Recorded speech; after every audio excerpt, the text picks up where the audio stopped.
share gimana caranya nentuin warna untuk brand kita sendiri gitu ya. Nah, yang pertama, mungkin sebelum kita, kayaknya cocoknya ungu, kayaknya cocoknya pink gitu ya, atau kuning gitu. Pertama yang harus kita identifikasi adalah dari harga produk. Kenapa dari harga produk gitu ya? Jadi sebenarnya warna, logo, desain itu tuh semuanya tuh tergantung sama target market yang teman-teman tuju gitu. Contohnya nih nah kita sebut aja Ibu Leha ya. Nah, Ibu Leha ini jualan gamis harganya 100 sampai 200 ribu gitu ya, harga rata-ratanya. Nah, maka ya target market yang ditujunya adalah orang dengan tingkat ekonomi menengah ke bawah. Nah, untuk itu, maka Ibu Leha bisa identifikasi nih logo yang cocoknya tuh seperti apa sih. Itu bisa kelihatan kalau Bu Leha benar-benar tahu habit dari target marketnya. Contohnya, habit target market orang-orang yang suka produk gamis harga 100 sampai 200 ribu itu adalah misalnya orang-orang yang suka gamisnya tuh ngejreng gitu ya, atau enggak suka yang gamisnya tuh banyak motifnya. Nah, dengan gitu nanti Bu Leha bisa tahu nih, kalau kita tahu aja habitnya adalah suka banget nih sama motif gitu ya, itu bisa kita rangkum jadi si logonya atau jenis desainnya itu jangan terlalu simple, jangan yang terlalu zaman sekarang gitu ya, minimalis atau misalnya kosong gitu ya. Nah, itu bisa jadi kurang sesuai sama target marketnya. Kita lihat lagi nih, kalau misalnya ngerasa masih ragu nih gitu ya, teman-teman bisa cari lagi nih misalnya habitnya yang lain gitu. Jadi untuk pemilihan logonya pun nanti bisa jadi berubah gitu.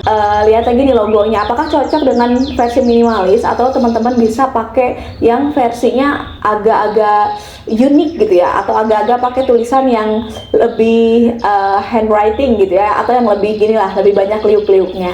Nah, untuk pemilihan warnanya pun teman-teman bisa sesuaikan nih dengan target marketnya.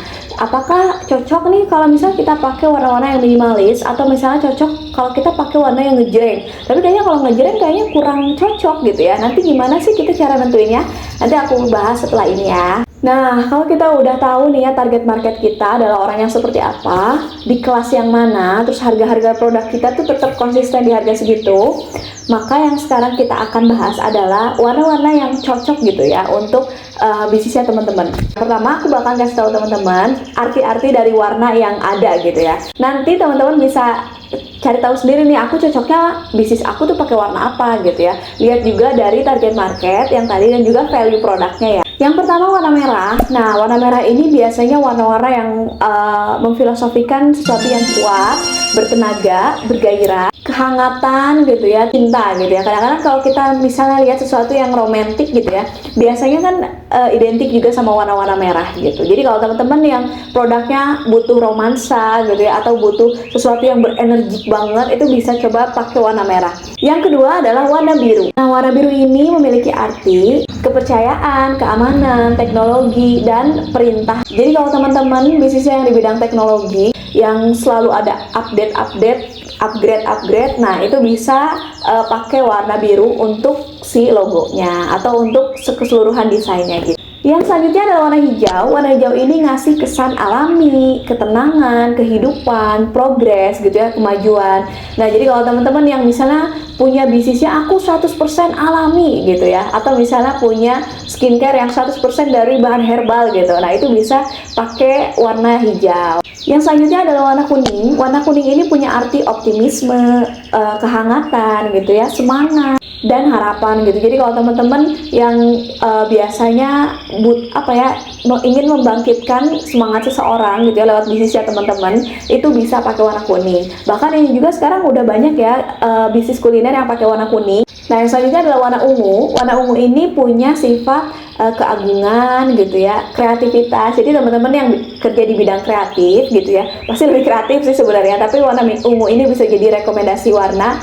untuk teman-teman pilih sebagai feed atau desain-desain yang lainnya gitu. Yang selanjutnya adalah warna orange. Warna orange ini punya arti keseimbangan dan friendly gitu ya. Jadi kalau teman-teman punya bisnis yang ngutamain poin itu gitu ya, atau teman-teman mau ngebangun nilai-nilai itu, teman-teman bisa pakai warna orange. Yang selanjutnya warna coklat. Warna coklat ini dipercaya nyaman, bertahan, dan dapat dipercaya gitu. Bahkan kalau sekarang tuh udah difilosofiin sama coklat ya. Jadi setiap kita ngelihat brand yang ada coklat-coklatnya, wah ini coklat nih gitu. Itu udah identik banget gitu ya. Dan jangan lupa untuk paduin warnanya ya teman-teman. Karena kalau misalnya coklat doang itu biasanya kurang kelihatan gitu ya sama orang-orang. Tapi kalau misalnya coklat dipaduin mungkin sama warna kuning itu bakalan lebih kelihatan. Nah selanjutnya adalah warna abu-abu. Warna abu-abu ini punya arti intelek, futuristik, sama modis. Jadi kalau kita lihat mungkin logonya Apple gitu itu kan lebih dominan warna abu ya. Nah warna abu ini memang punya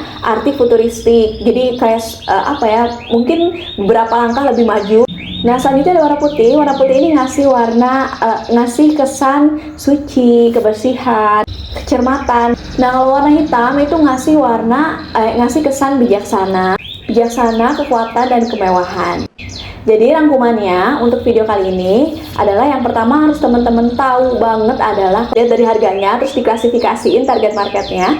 Udah itu teman-teman bisa nih tentuin warna yang cocok untuk bisnisnya teman-teman. Disesuaikan juga dengan nilai-nilai yang mau teman-teman bangun dalam bisnisnya.